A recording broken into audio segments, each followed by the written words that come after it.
Shalom,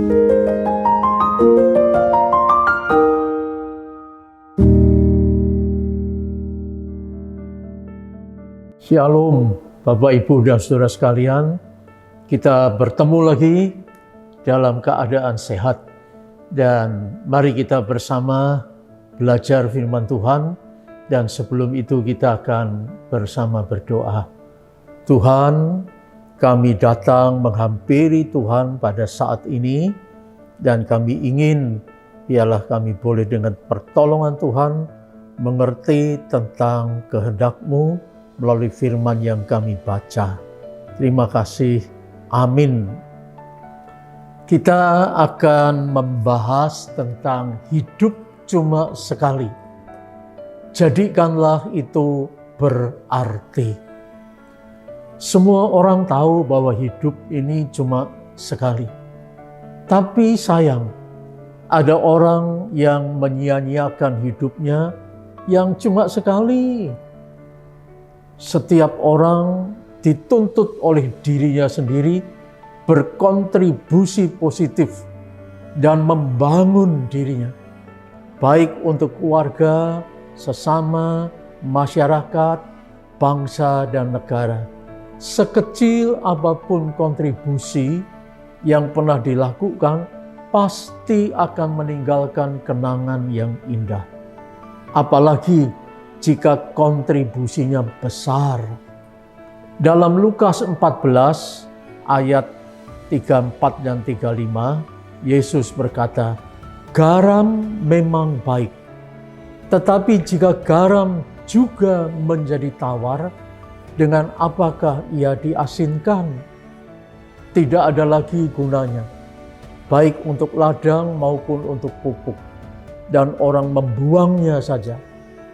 Siapa mempunyai telinga untuk mendengar, hendaklah ia mendengar." Melalui ayat ini, Yesus menggambarkan keberadaan manusia bagaikan garam.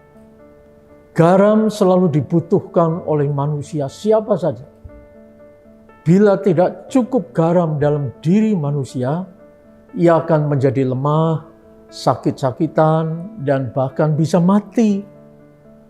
Keberadaan manusia untuk memenuhi tugas dan panggilannya sebagai garam yang menggarami sekitarnya. Jika tugas panggilan ini gagal, maka layaknya garam ia akan dibuang. Apa fungsi dan hakikat garam yang utama? Yang pertama, garam mampu memberi cita rasa. Tanpa garam, maka semua masakan, makanan, roti, kue-kue akan terasa hambar. Orang tidak mempunyai selera menikmati yang hambar, bukan? Maka kehadiran garam untuk memberi cita rasa sangat diperlukan.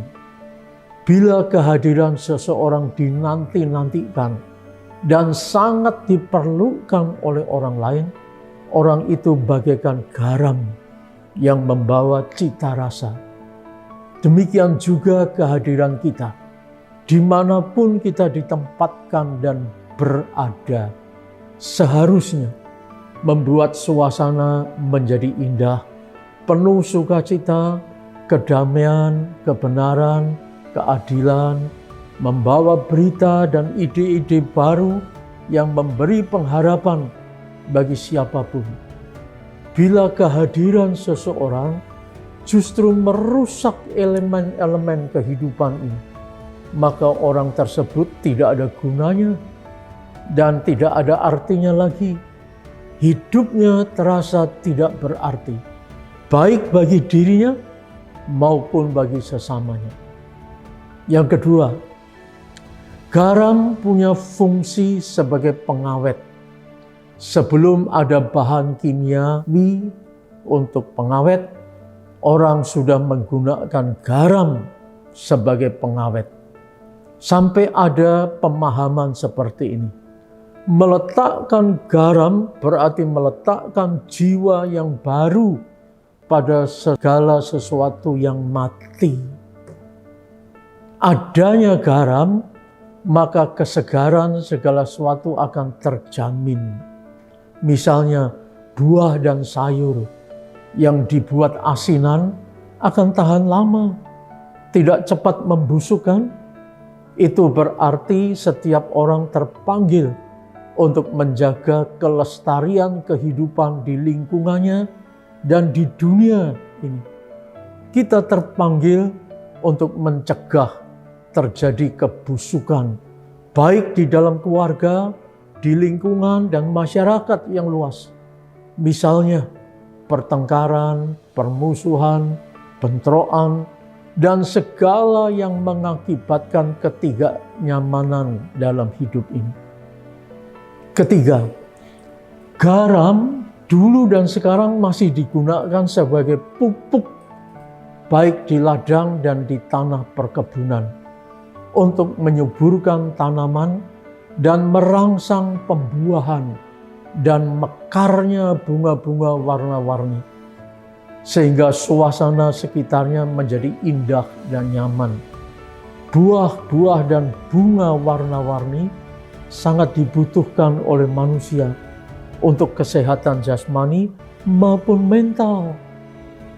Bunga-bunga bisa menambah keteduhan dan kenyamanan suasana di satu tempat. Betapa indahnya dunia ini bila setiap orang terpanggil untuk menghadirkan dan membawa nafas kehidupan dan suasana kenyamanan. Yesus mengakhiri ajarannya ini dengan barang siapapun punya telinga, hendaklah ia mendengar. Hampir semua orang yang punya telinga bisa mendengar, tapi tidak semua orang mau mendengarkan. Panggilan dan ajakan Yesus ini sangat berguna sebagai penggugah untuk manusia menyadari akan hidupnya. Betapa sayangnya bila hidup yang cuma sekali saja ternyata tidak berguna karena salah bertingkah laku sehingga merugikan banyak orang lain. Hidup yang cuma sekali ini mari kita jadikan berarti agar bila suatu saat nanti kematian menjemput dan tubuh ini dikebumikan, tapi karya dan namanya selama-lamanya diingat orang dengan harum. Amin.